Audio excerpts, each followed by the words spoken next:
You know, Steve, you're talking about throwing hard. I think one of the most exaggerated expressions is that a pitcher is throwing over 90 miles an hour. Very few pitchers do.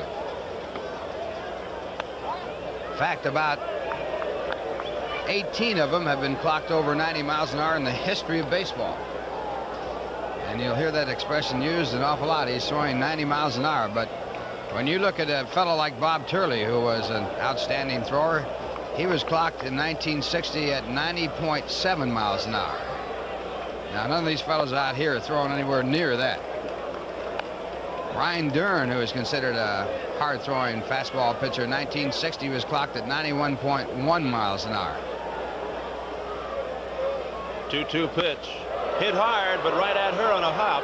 He's got all kinds of time, and there's one away. Who's the fastest pitcher you ever faced? I would put Rex Barney in it as the hardest throwing pitcher, pitched for the Brooklyn Dodgers, but he was never clocked. Nolan Ryan was clocked at the highest rate. In 1974, they clocked Nolan Ryan at 100.8 miles an hour. Second to him, J.R. Richard was clocked in 1978 at 100 even miles an hour. Walter Johnson was clocked back in 1914. Base hit for John Stearns. He's 2 for 2. Roof gets it back in. I didn't know they had clocking devices in 1914, but Walter Johnson, and they always say he was the hardest throwing pitcher ever, was clocked at 99.7 miles an hour. 1 out, 1 on. Here's Doug Flynn with the Mets down 5-0. 1 out in the fourth. Bob Feller was clocked at 98.6. Rich Gossage clocked in 1980 at 99.4. Feller had a normal temperature for a pitch. He made an awful lot of hitters sick.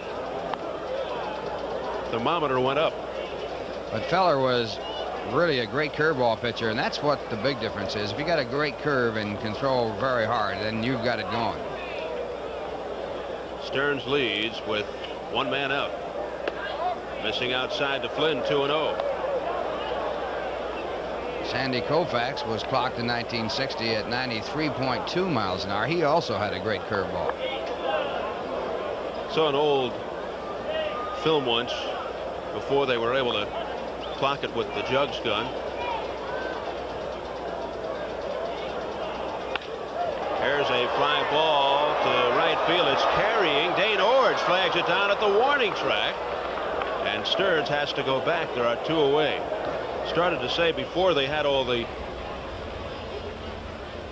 newfound devices to clock the speed of a fastball.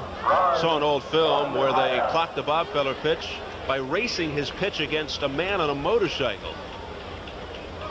And it was close.